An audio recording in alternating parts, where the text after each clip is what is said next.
Hello everybody and welcome to Decoding the WSL, the podcast dedicated to the stats and facts in the WSL. Today we're on the season previews yet again, and it is Chelsea and West Ham this time. We're going to take a look at what happened last season, what's happened over the summer, and then make some predictions for how we think they'll fare this season. I'm Sam Biccarino. I'm Chloe Woolaway. And I'm Freya Taylor-Hall.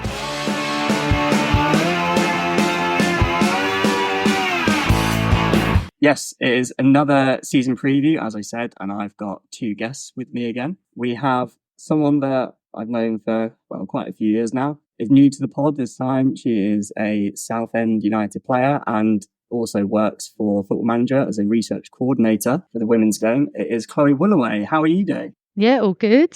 Good to see you. It's been a while. I feel like we haven't seen each other, since uni. My graduation pictures came up today, like 6 years ago. Couldn't believe it. Yeah, see, that doesn't make me feel quite as old because I only graduated in 2021. Yeah. Nice to see you at least virtually this time. Yeah. And then also with us tonight, we've got host of Absolute Football Pod and co-founder of the whole 115 Yards. It is Freya Taylor-Hall. How are you doing? I'm doing very well, thank you. Good to be back. Yeah, you are. Well, you have what I assume is the highest accolade you've achieved in life, of the first person to appear on multiple Decoding the WSLs as a guest. It is. In fact, I'm going to take everything else out of my bio on socials and I'm going to put that in. But yeah, let's get on to the previews then.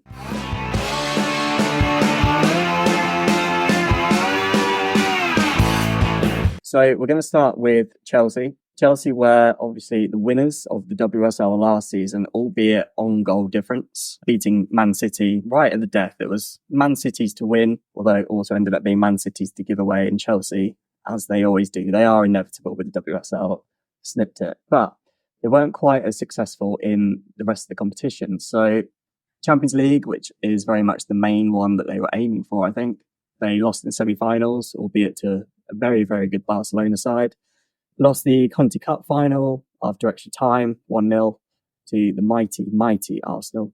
And obviously lost the FA Cup semi-final to Man United with former player Rachel Williams netting against them. But I think overall, Emma Hayes would obviously have liked to go out and bow out with more than just one trophy in her final season. But Chloe, as a Chelsea fan, were you happy at the end of the season? Looking back, was that a successful season? Yeah, I mean, it got to the point where it was sort of squeaky bum time, and I actually thought we'd come out of the season not winning anything. So I have to be happy with a league win, definitely. And it was just nice for that to happen to Emma and the legacy that she's left, and even, players like Fran Kirby, leaving on a high like that. So yeah, and actually I was lucky enough to be at Old Trafford to watch that last game of the season. I was right in there with my Chelsea shirt amongst all the Man United fans. Put my head down after about 4-0. Yeah, no, I'm happy. It's a shame about the Champions League, but no, I reckon we might grab that this season. But based on last season, I'm happy with what we got. I also think you might grab that this season. I think we'll see how the season goes, but I wouldn't be surprised. But we'll come over to that in a moment, because we're going to have a look first at what's happened over the summer. So I'm going to start with very much squad changes. So let's have a look at who's left the squad first. And this list was bigger than I thought it was. So I'm just going to run through all, how many, 53 of them, whatever it is, pretty quickly. So Melanie Leopold has gone to Real Madrid for an undisclosed fee. Jess Carter has gone to Gotham, obviously joined her partner. Fran Kirby and Jelena Kankovic have both gone to Brighton. Mara Mjelde has gone back to her native Norway. Nikki Everard has gone to PSV. Katarina Svitka has gone to Sparta Prague. And then there's also Amelia João has gone to London City Lionesses along with Emily Orman. And then Keris Brown, Shante, Georgia Fox, Lexi Potter and Greta Humphreys have all gone out on loan. So there's been a lot of players that have left the club over the summer. Kind of would expect with a new manager, which we'll also come on to in a moment. From someone from the outside looking in, Freya, as someone that probably doesn't have quite the same emotional attachment to Chelsea players as a Chelsea fan, who out of that list do you think is going to be the biggest loss for the squad? It's hard, isn't it? Because I've got a couple of friends that are Chelsea fans, and they said, the big names that have been with the club a long time, that when you think of that person, you think of Chelsea. So your Fran Kirby's, Maren Mjelde, especially your Jess Carter as well. She just had such an impact in that starting 11. And when like I said, when you think of the club, you think of those names. So it's hard to picture the club without them. But even the youngsters that they've got out going on loan, because again, I was looking at my transfer tracker and I was like, I can't even fit it all on one page because you've got everyone that's left, but of course, all the youngsters that have gone on loan as well. And the ones that, you know, that have impressed in pre-season as well, people like Brooke Aspin, they looked like they could have played a really big role in the team as well. Not starting, but definitely those like impact subs. But you look at who Chelsea have got and you just think they could easily put out like 3 starting 11s and they'd all be incredible. And to have that depth is insane. So yeah, some big losses, but ultimately I don't think they're going to struggle at all. Yeah, I think Chelsea's squad depth for me is the reason they were competing quite far in all 4 competitions last year. And a large part of the reason that they do so well in the WSL every year because they've got really good players in a lot of positions and a lot of them. So if someone gets a bad injury, if someone becomes unavailable for whatever reason, they've got the replacements, you know, if they're tired or whether they physically cannot play. In terms of players coming in this season, well, let's not start with players actually. Let's start with the manager because Emma Hayes has left probably the most high profile gap in the WSL this season with leaving Chelsea as manager after what seems like a lifetime. But Sonia Bompastor has come in from Lyon, the Champions League winning manager, to take charge of a team that is chomping at the bit to win the Champions League.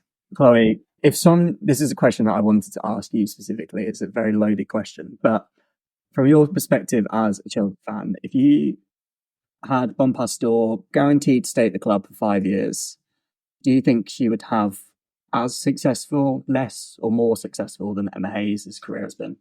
I think it's hard to compare it to Emma. I think ultimately Emma's left an incredible legacy. And I think what Sonia could do in the next 5 years is create a legacy of her own. And I think with that will come lots of trophies for Chelsea. And I'd be very surprised if that fell through for any reason. Yeah, I think everyone will be in agreement that she's going to have a successful career. It's Chelsea Football Club at the end of it. They've obviously had some high-profile players come in. There's Brooke Aspin, who has come in, albeit she's now been loaned back out to Crystal Palace. Maëlys Mpom, I don't know if I pronounced that right, but she has come in from Montpellier very recently. There's Luna Ribadea, who's come in but gone back on loan to Paris FC for this season. Oriana Jean-Francois from PSG. Julia Bartel from Barcelona, who is probably more one for the future. There's 3 players, however, that I wanted to touch on a bit more. One was Sandy Baltimore. She's 24 years old, French forward, joined PSG aged 10, been there for quite some time, and then has transferred over to Chelsea this summer.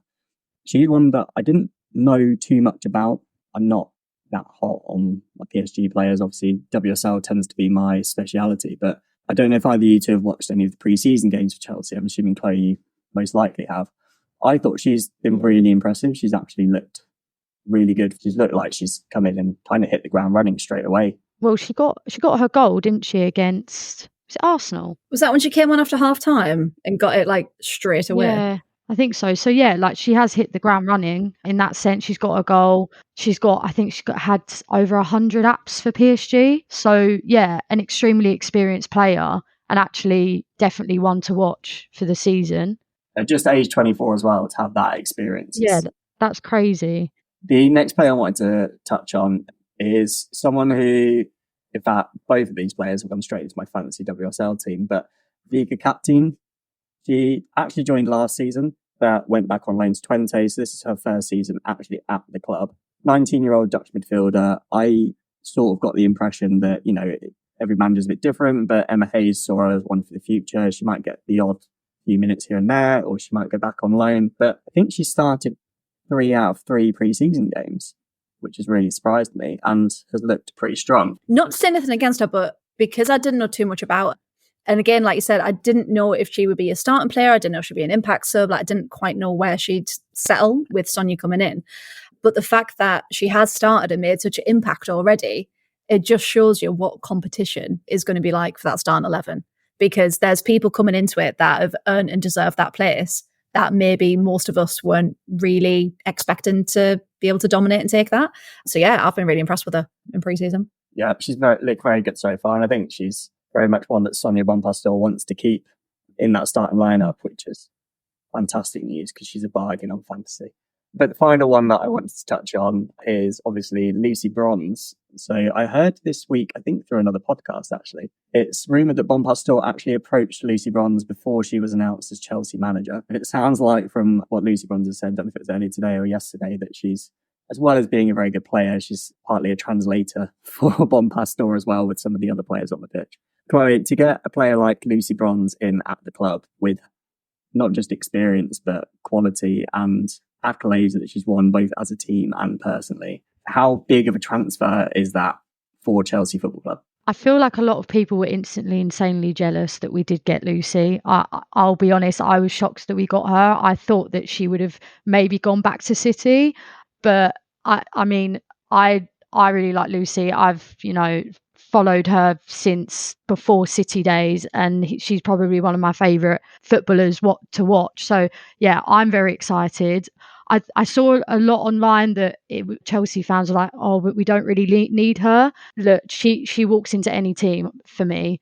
One of the best right backs in the world. And yeah, there's a lot of competition, but how amazing for these other players in that position to have a player like Lucy come in and to learn from and to look up to. So yeah, really exciting. And I think, yeah, really big transfer for us. Yeah, I think she's going to be so influential, like you say, not just literally her ability to play football, but the other things that she brings with her as well. I'd be surprised if I don't know who the best signing in the league is going to be this year, but I would say she's pretty nailed on to be one of the top three. There are a couple of other things of note at Chelsea as well, with a couple of players signing their first professional contracts. So Greta Humphreys and Katie Cox have both signed their first pro contracts, which shows that Chelsea not just bringing players in, high quality players from elsewhere, but they're also promoting from within as well, which is something Emma Hayes has obviously done. You look at people like Beaver Jones coming through.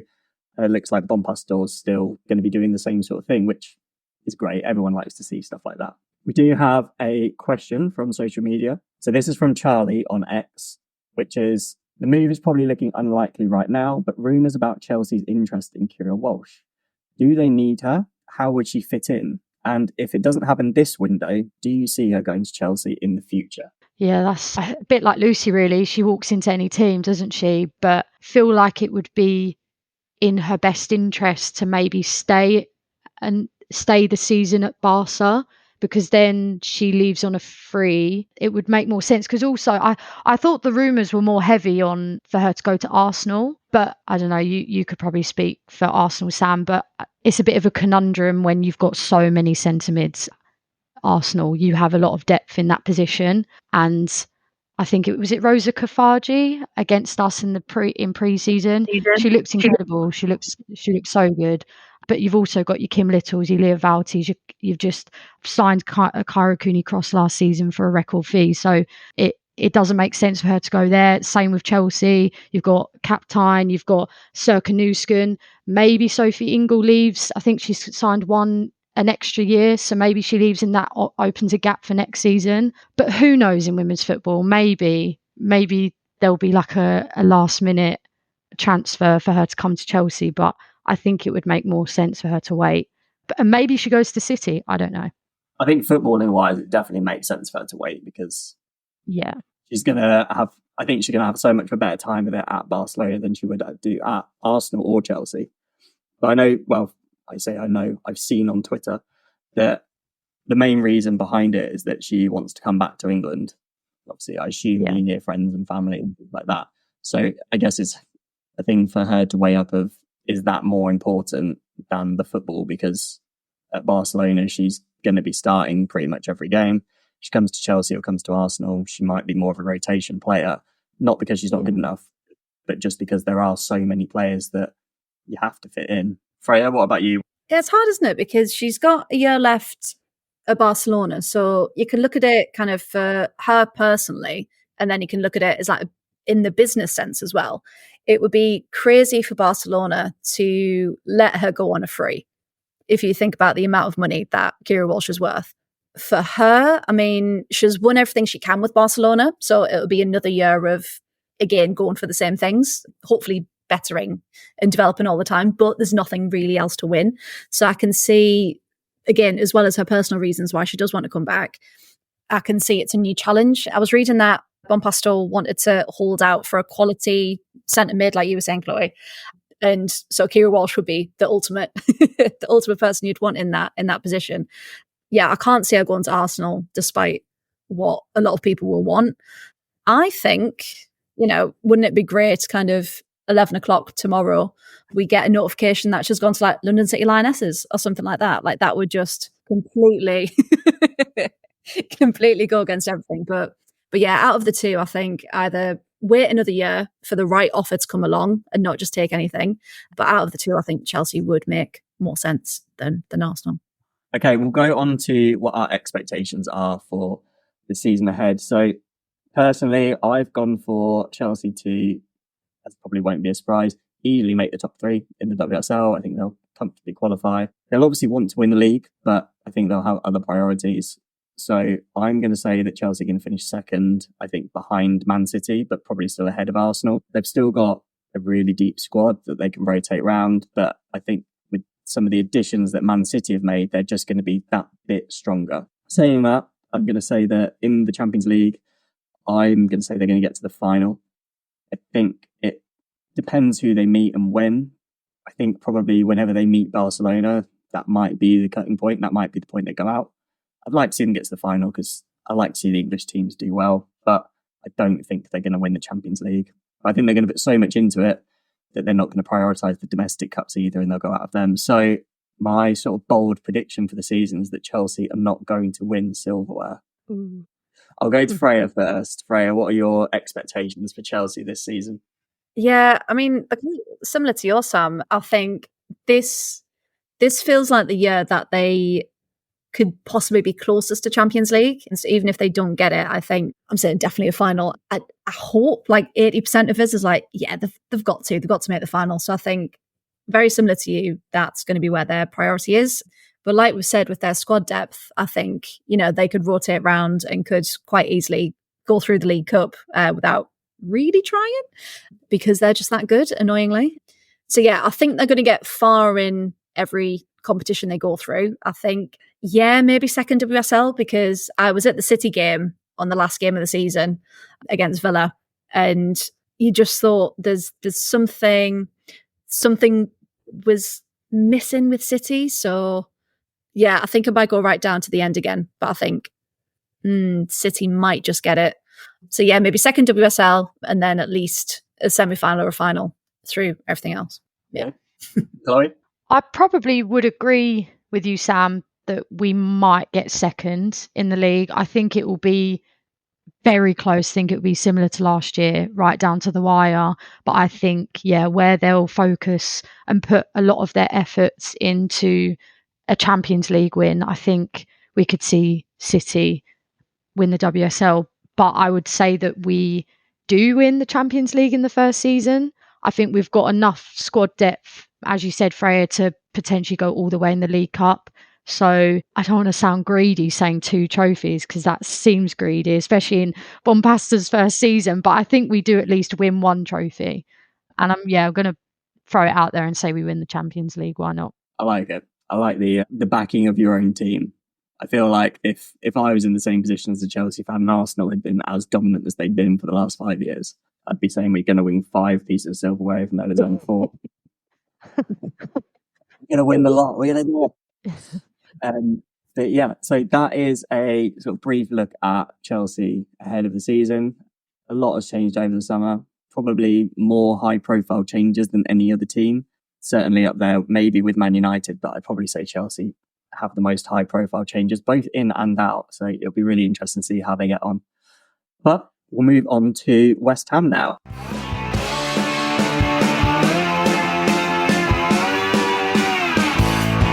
So West Ham last season finished in the bottom half. They finished 11th with 15 points. 11th is obviously only 1 place above the relegation zone, but they were 9 points ahead of it, so comfortably clear. They were also 16 points off the top half. So with 3 matches to go, it was basically confirmed that they were in the bottom half, but they're not going down. Didn't have loads to play for at the end of the season. Obviously, neither of you are West Ham fans necessarily, but put yourself in the shoes of one. Would you be comfortable with that season? Because they obviously didn't do wonders in either of the domestic cups. Only finished one place above team Bristol City that sort of got thrashed most weeks. Is 11th place good enough for West Ham? Do you think that's about right? Do you think that's disappointing for their fans? I think it's disappointing, especially where they brought in Skinner. They've brought in some high profile signings. I know Mewis was injured a fair bit, but I saw her at the Tottenham West Ham game, that 5-4 thriller, and she looked really good when she came on. Was that the really windy one? Yes, that one. I did nearly die. Yeah, I think it is a disappointment. I think they've been toying with that relegation spot for a while now, and maybe you say that if it wasn't for there's obviously like quite a big gap between the Championship and the WSL, where these Championship teams are coming up and struggling, and if it wasn't for that, then I think we see West Ham go down, because say London City, say they get promoted because they're doing bits at the moment, I think they're a mainstay in the WSL next season. So I think if West Ham don't sort of buck up their ideas, I think we could see them go down. But then I'm sure we'll get into it, but they have made a lot of transfers in and out. So I think it's a disappointment from last season's perspective. I tried to sort of pick out a nice fact per team doing these. Well, not a nice one, but an interesting one at least that you might not have seen anywhere else. So the one that I picked out for West Ham, which I was kind of surprised about, was that only 9 West Ham players scored in the WSL last season, and 4 of them are no longer at the club. So they've only actually got 5 players at the club that scored in the WSL last season, which doesn't strike me with a lot of hope for them. But great stat, though. We'll get into it in a moment. We'll have a look first at how the squad's changed. So let's have a look at the players that have left. There was obviously, at the end of July, 6 players on the same day released at their end of their contracts. And it wasn't your fringe players or youth players that were being let go. It was some quite mainstays in the West Ham squad. So main one, I think, or their biggest loss, was Kenzie Arnold, who has gone to Portland Thorns on a free. She was the captain at West Ham. She'd been there for 4 years. She was one of the busiest keepers in the WSL. She was the only keeper to have made 60 saves in each of the last 4 seasons, with 68 being the most in the WSL in 22-23. She's also one of only 2 keepers to have made more than 200 saves since she joined the WSL. She made 271. Hannah Hampton was closest on 215, so what's that, 46 behind her. She's been quite comfortably the busiest keeper while she's at West Ham, which I think shows that they've been struggling defensively for quite some time, but she's been keeping them in the league almost. The other little stat I've got on her was for progressive pass distance. She actually topped the WSL last season. Obviously, she's got more distance to pass as being keeper, but I still thought that was a player from a team that I wasn't expecting progressive pass player to be from. I was expecting that from maybe a Man United or a Chelsea, but there we are. Mackenzie Arnold was the one. Some other high-profile signings that have gone were Risa Shimizu. She's gone to Man City after a couple of seasons at West Ham. She's going to be a big loss. She played every match in the league last year, and since she joined the WSL, only Mary Ertz and Maya Letizia played more minutes. So she's going to be a big loss, albeit she's now done for ACL, so she's not going to be a big addition for City. Yeah. Some of the other ones, I'll just run through them quickly. Hawa Sissoko, she's been at the club for 4 seasons. Very good at her interceptions and 1v1 defending, that sort of thing. Anoka Hayashi has gone to Everton. Emma Snell has gone to Fiorentina. Abby Lee Stringer has gone. Mel Philly. Princess Adam Louis. And then Kira Flannery, Jessie Stapleton have both gone on loan to Sunderland, as well as Kathleen Talbot on loan to Spurs on a short-term deal. So all in all, quite a lot of not necessarily high-profile players, but high-profile players for West Ham have gone. Freya, as you look at those players that have gone, a lot of these are your sort of more defensive players. There's, as in we've got, a holding midfielder, a centre-back, a right-back, a goalkeeper. Do you think that's going to change the way that West Ham play this season? Do you think they're going to be a slightly different force in defence? I think It's going to be an interesting season for them because, like you said, they've lost, I think it's 7 first-team players. And I was reading what Rhiannon Skinner has said, and she's like, the issue is these short-term contracts, because all of those players went on a free because their 2-year contract had expired, and there was no way to clearly there was nowhere to keep them. But they've then had to then spend more money trying to replace them. So I think they've tried to be sensible with who they've brought in. So they've brought in 2 defenders, 2 midfielders, a forward and a goalkeeper. So they've strengthened in all positions. They've made, for example, Shalina Zadorsky, they've got her on a permanent contract now after a loan spell. So there is some continuity in the team, but I think with that big of a hit to their starting players, they're going to have to reimagine what West Ham looks like because they have lost so many people. I will say though, Kenzie Arnold, I mean, I might start something here. I wasn't too fussed by her, to be honest. And from what I've seen of Kinga Shemik, who they brought in from Stade de Rome, I think she's really good. I think she seems very in control of her back line. And I think that may be what they need in particular going into this new season. So yeah, I'm quite excited to see what they're going to do because they're going to have had to change a lot. Yeah. I think, like you say, there are a lot of changes, and probably when you've got a lot of changes in your back line, something that you really want is a communicator, someone that's going to keep everyone in check. And Kinga Shemik seems like one of those that passes the eye test and the data test as well. They're obviously 2 things that you need to excel in both at to be a very good player. So like you said already, you've touched on sort of the eye test of how she looks as a player, how she commands her area. But in terms of some of her numbers, she's 27 years old. She's made 19 appearances for Poland. But with Rennes last year, obviously familiar manager, is now at Leicester as well. But they finished 4th in France last season, which I believe is the highest they've ever finished. And were sort of in a similar position to West Ham a few years previous, sort of near the bottom end of the table. And even including, the likes of Lyon and PSG and Paris FC, she kept the most clean sheets in the French league. Alongside her, I think the other main signing that they've made this year is Camila Sayers from Madrid. She's 29 years old, Chilean. She's very good with her defensive 1v1s. But the thing that I've taken from her stats is that she's got really good numbers on her free kicks and her corner kicks. So not just in that she takes a lot, but she makes a lot of really good passes from them, creates a lot of good chances. And you can almost bet your bottom dollar that she's probably going to be on free kicks and corners this season, which is a bit strange as a centre-back. You don't see that very often. It'll be interesting to see how they get on this season, as you say, with so many changes. I'll rattle through quickly the players that have come in. So Dani Brynjarsdottir, she has come back from her maternity leave after being away, obviously. As you touched on, Shalina Zadorsky has come in on permanent. They've got Bellamou from Bayern, although she's gone straight out loan to Lazio. They've got Martinez from Frankfurt, who has also gone back on loan for the season, as well as Privo and Pavi, a couple of other players that have come in.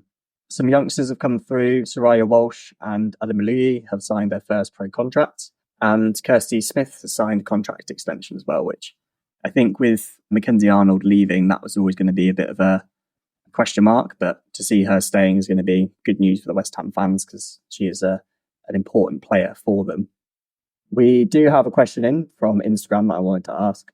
How do you think West Ham's squad depth compares to last season? Do they have enough quality in key positions? I think they might have done enough for the season. Whether that gets them out of that sort of bottom 2 area, I'm not convinced. I think it kind of depends what Crystal Palace do. I think I was getting a bit nervy for Palace actually because I was looking at the squad list on my database a few weeks ago and I was like, this is looking bare bones, like come on guys. But they seem to have brought some good players in, so it kind of just depends on Palace really. But I'd like to think that West Ham have brought in enough to keep them out. I'm only saying that because my mum's a West Ham fan, so she'll kill me if I don't back them a little bit. So am I now learning why you've put Chelsea second? Well, we'll go on to our expectations for the season. I'll start with mine, and I have not put West Ham to win the WSL, which will, I know, shock the world, but I think it's really dependent on how good Palace are. When I made these show notes, I think a couple of weeks ago, whenever it was, I said it completely depends on how good Palace are, and we're sort of waiting for the rest of the transfer window, which obviously closes tomorrow as we record. So I've initially put 11th or 12th, but I think looking at the players that Palace have brought in, looking at the players that West Ham have brought in, it's going to be close. It's certainly not going to be a 9-point gap from 11th to 12th as it was last season, but I think West Ham and Palace are going to be the bottom two, and I think Palace might edge it. I think West Ham are a team that's not necessarily the team themselves, but especially the club.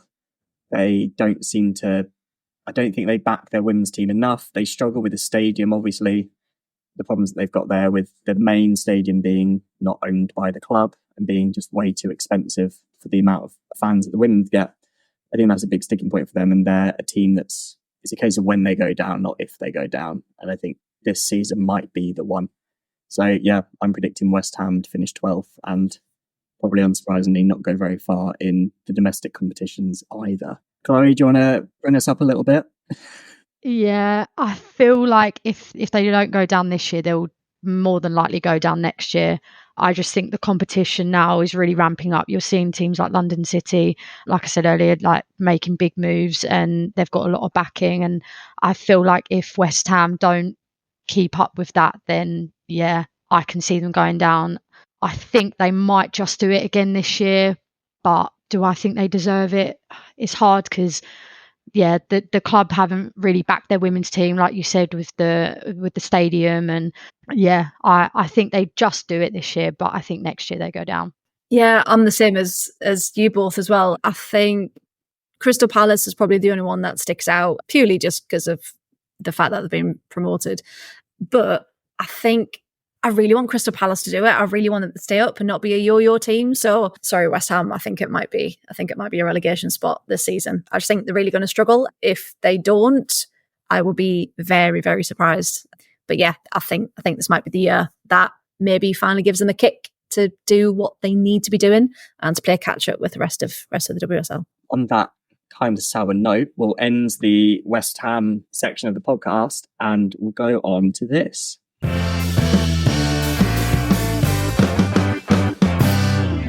Yes, it is time for everyone's favourite game show, Know Your Stat.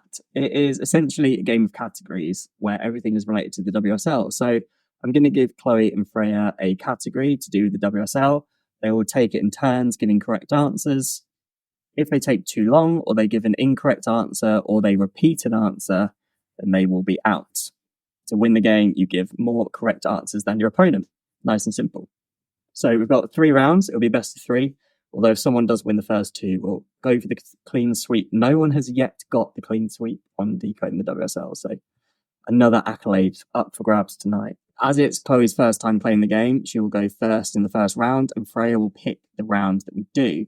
So, Freya, would you like the round about minutes? Would you like the round about shooting? Or would you like the round about passing? Ooh, I'll go shooting, please. Okay, so I would like you to name for me the 20 players that got the most XG in the WSL last season. So not necessarily the players that scored the most goals, but the players that accumulated the most XG. Any player that accumulated 4.9 or more XG across the season, Chloe, to go first, and you do have a life. Okay, let's hope I don't lose it. Let's go Russo. Yeah, Alicia Russo was number 1, 12.3. I'm going to go Bunny Shaw. Yeah, I thought they might be the first 2. Bunny Shaw, 11.9, just behind. I'm going to go Turland. Yeah, Elizabeth Turland was joint 4th on 8.3. Lauren James? Lauren James was 16th on 5.9, but does make the cut. Just pretty impressive that she scored 13 goals from that. I know what I was thinking. I'm going to go back to Arsenal and say Blackstenius. Dina Blackstenius was joint 4th with Turland on 8.3. Correct answer. I'm going to go last season. Aggie Beaver-Jones? Aggie Beaver-Jones had 6.4. So correct answer. She was 12th. Oh, trying to rattle through the clubs now. Oh, Rachel Daly? Yeah, Rachel Daly's on there, 7.8. Lauren Hemp? Lauren Hemp is 6.8. Correct answer. Nice. I'm going to go Chelsea. Newskin? Newskin was 3rd. She had 8.5 XG. Really? Somehow. What for a player that played. Yeah, for the player that there's not many players that play a bit at centre back and still manage to get 8.5 xG. Considering she plays everywhere else on the pitch as well, she did manage to get a few shots away. Oh, I'm gonna go Beth Mead. Beth Mead had 6.8. Correct answer. There has to be really obvious ones, right? Let me think. Oh, Martha Thomas? Martha Thomas had 6.2. Correct answer. After a flying start to the season. That was very good. Show. Yeah. You've still got one of the top 5 players still to guess. Oh, okay.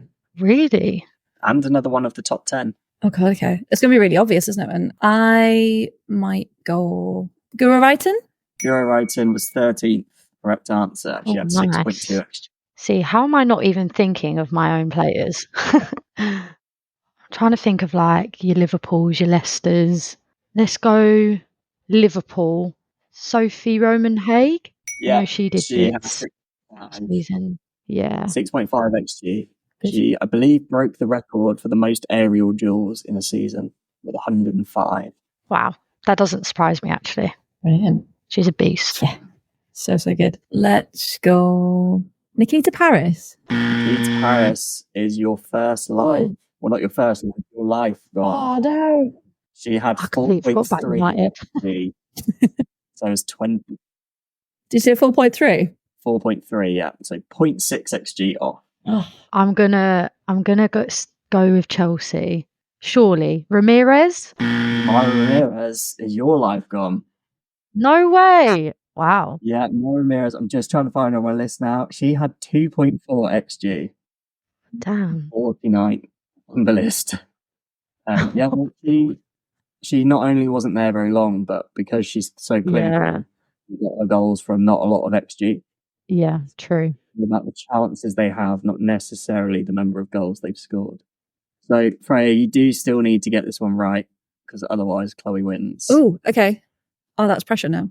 Ella Toon? Ella Toon is a player that has given Chloe the win. Oh, damn it. Oh. Ella Toon had 3.5 xG last season, was 31st in the league. I'll run you through the names that you could have had. They were Testrup. She was in the top 10. Bristol. England. Oh, I was thinking about Caitlin Ford, Chloe Kelly. Could have gone back to Chelsea with Frank Kirby. Oh, no, don't say that. Rico Recchi from West Ham. And another West Ham player who was the one in the top 5 was Vivasei. Oh, of course. So penalties, which in itself is like 2.5 xG. Wow. And obviously it was their main striker all season. So Chloe wins the first round. Well done. Woo. So as we go on to the second one, Freya's going to go first. Chloe, you get to pick the round. Would you like the one about minutes, or would you like the one about passes completed? Let's go minutes. Okay, so this one is a round that you will not get a life on. I would like you to name for me any player that has played 1,200 minutes or more for Chelsea and West Ham in the last 2 seasons combined. There are 32 players, so we will start with Freya. I'm going to go Mackenzie Arnold. Yeah, that was a safe bet, wasn't it? She's played 3,499. Wow. 4th on the list. I'm going to go Erin Cuthbert. She's correct answer. She's 8th on the list. Last 2 seasons, okay. Vivasei? Yep, Vivasei is a correct answer. She's 2nd. Let's go Niamh Charles. Yeah, Niamh Charles is the answer. She was 5th on the list. 3,200. I'm going to say Ann-Katrin Berger. She is a correct answer. 1,800 exactly. 24 matches. Jess Carter. Yeah, another easy one. 9th on the list. She was the natural next option, wasn't she? Lauren James. Lauren James is a correct answer. She's 11th on the list. Let's go. Oh, Millie Bright. Yeah, Millie Bright's 15th on the list. Lower than I thought she'd be. Remember, it's the top 32 players. 1,200 minutes or more. Howard Sissoko? Howard Sissoko is 7th on the list. Correct answer. I feel like my mind's gone completely blank on West Ham players. Let's go. This could be rogue just because of her injury, but I'm going to go Sam Kerr. Sam is correct. 2,123 minutes. Okay. 14th on the list. Well, we haven't said Guro Reiten yet, have we? You haven't, and it's a correct answer. Number 10 on the list. Nice. Who's going to be number 1? Yeah. Frank Kirby. Frank Kirby is number 27, just about makes the list. 205 minutes of the 1,200 minute barrier. This could be semi-rogue. Sophie Ingle? Sophie Ingle's number 12 on the list. Higher than I thought she was going to be. Correct answer. Nuskin? Sjoeke Nuskin is an incorrect answer. She had 1,124 minutes over the last 2 seasons. Much more this season, obviously. She is actually number 33 on the list. So 1 place above and you'd have been correct answers. But you got 13 between you, which isn't too bad, I think. I'll run through the list of names that you could have had. So you could have had, it's mostly West Ham players, you'll be unsurprised to hear. Abby Lee Stringer, Amber Tiziak, Anouk Denton, Danny Brynjarsdottir, Emma Snell, Eve Perisset, one that I thought you would get. Grace Fisk, obviously left West Ham, but still is on that list. Anoka Hayashi was 6th on the list, didn't get her. Jessie Fleming, Johanna Ritten-Kaneryd, Khadijah Buchanan, Kate Longhurst, Kirsty Smith, Lisa Evans, Magda Eriksson, Lloyd Pauls, Rico Recchi. The number 1 pick that you didn't go for was someone that we've already spoken about, Risa Shimizu and Zucimovic. We'll see who's going to get the win today, because one of you is going to get your first ever win. So we're going to move on to the last round. It's going to be Chloe to go first. I would like you to tell me the 40 players that have completed the most passes in the WSL since the start of the 18-19 season. So the last 6 seasons, you will be unsurprised to hear there are players that no longer play in the league that have retired. And there's still quite a few players that are still in the league. But the 40 players that have completed the most passes in the WSL in the last 6 seasons, you do get a life on this round. And we're going to start with Chloe. Oh, wow. I'm panicking. I've said so many times, let's just go Erin Cuthbert. I feel like she's always my safe bet. Erin Cuthbert is a safe bet. She's pretty good at everything, so she's a safe bet. Yeah. She was number 22 on the list. I will say, I don't know how much this will help, but it's the player that's 40th on the list. So the lowest is 2,676 completed passes. So just a few then. Just a couple. Okay. I'm going to go Jordan Nobbs. Jordan Nobbs is number 34 on the list. You are flying close to but you're still correct. I'm going to go with Kim Little. Yeah, Kim Little's the correct answer. She's number 16. There are a lot of big names on this list. When I go through them at the end, any that you haven't got, you'll be like, oh, yeah. Of course, she's going to get there. Katie McCabe? Katie McCabe is number 6. Very high on the list. I'm going to go for Leah Williamson. Yeah, Leah Williamson's also very high. She's number 2 on the list. Was the 18-19 season, did you say? Sorry. Yeah, 18-19 onwards. Okay. Lauren Hem? Lauren Hem is an incorrect answer. That is your life gone. Damn it. Wow. Lauren Hem has made 2,162 passes. She is 69th on the list. I'm going to go with someone who's not in the league anymore. Caroline Weir. Caroline Weir is a correct answer. Number 32 on the list. 2,900 passes completed. Do I go rogue? Let's do Steph Horton. Steph Horton is number 8 on the list. Nice. Easy choice. I'm going to say Miedemar. Miedemar is your life gone. No way. Oh my God. That's surprising. She is number 83 on the list. 1,890. She doesn't really pass it. She just shoots. That's why she scores so much. True. So you both lost your life. I'm scared now. Which does mean, because Chloe went first and you both lost your life, that does mean, Freya, if you get this wrong, Chloe wins. No pressure or anything. Oh, I might go Alex Greenwood. Alex Greenwood, number 1. Yes. Oh, no. Do I get a bonus point for number 1? You don't get it. I'm going to say Hasegawa. Yuri Hasegawa is number 37 on the list. Just about makes the cut by 45 passes. Oh, close. I think defenders now. Oh, how rogue is this going to be? Maya Letitia? Yeah, Maya Letitia is in the top 10. Oh, nice. Just shy of 4,500 completed passes. Oh, wow. She barely misses a game. Thanks so much.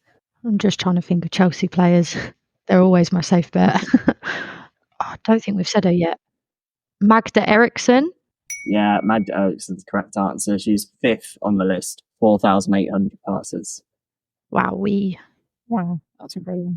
Do you still have 2 of the top 5 still to guess? Okay. Let's go. Millie Turner. Yeah, Millie Turner's in that top 10. She's 7th. Just shy of 4,600. Wow. Trying to think of like ex-players. Got a couple in my head, but I'm going to go with Jill Scott. Jill Scott is an incorrect answer. No.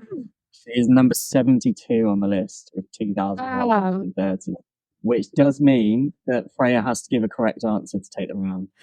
Oh, okay. Oh, the pressure now. Have we said her this round? Millie Bright. Millie Bright does win it. She is 3rd on the list. 5,700. Well done, Freya. Thank you. And it's from 1-0 down. Come back to win 2-1. So proud of myself. Congratulations. After your 2-1 loss last time. I know, I've got my revenge back. I've won something. Yeah. I will run through the ones that you didn't get, and you will start kicking yourself on these. So you've got Ash Neville, Danielle Turner, Ella Toone, Ellie Roebuck, Esme Morgan, Gabby George, Gemma Bonner, Grace Fisk, Hannah Blundell, who was 4th on the list, Jen Beattie, Jess Carter, Jonna Anderson, Katie Zellum, Kira Walsh, Kenza Darling, Keris Harrop, Leah Valti, Lotta Ruben Moy, Manuela Zinsberger, Mary Earps, Maz Pacheco, Megan Finnegan, Molly Bartrick. My favourite one on the list, Neve Charles, because she has had exactly 3,000 completed passes. Honor Battier, Sarah Mayling, and Sophie Ingle. So, damn, there were some big names there. Yeah, the worst part is I had Zellum right at the top of my list. I just never said her. Zellum is another one that's offered a safe bet for these sort of things. She's but good effort nonetheless. There were, I think, 15 correct answers between the two of you. Yeah, good effort still. But congratulations, Freya, on your first win on the second attempt. But first win nonetheless. I'll take it. A win's a win. Thank you. Well done. And Chloe, you're going to have to come back at some point to get your revenge against someone. Yeah, I'm going to have to. But yeah, that brings us to the end of the podcast then. Thank you both for joining us. Hope you've enjoyed coming on the pod. Thank you, listener, for staying with us. I hope you've enjoyed it just as much as we have. Would you two like to just let listeners know where they can find you on social media, that sort of stuff? Yes, you can find me at T Freya T Writes across pretty much everything. Or if you want to hear me talk about Villa Women, I'm at the Hull 115 Yards as well. Excellent. Chloe? Yeah, I'll just give my X handle. It's Chloe at Chloe_Woollying, WOOLYING. I talk all things football and loads of other random stuff. So yeah, chuck me a follow if you want to. Yeah, would recommend following both. Two very different sorts of profiles, but very entertaining nonetheless. Thank you both for coming on. Again, listener, I hope you've enjoyed it. Do follow me on X. That is where I post most of my stuff, at Statterino.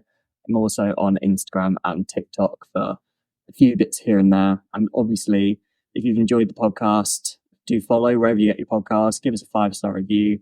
Really helps people find the pod, especially at the moment while we're still quite new, still finding our feet. And yeah, we'll see you at the next one.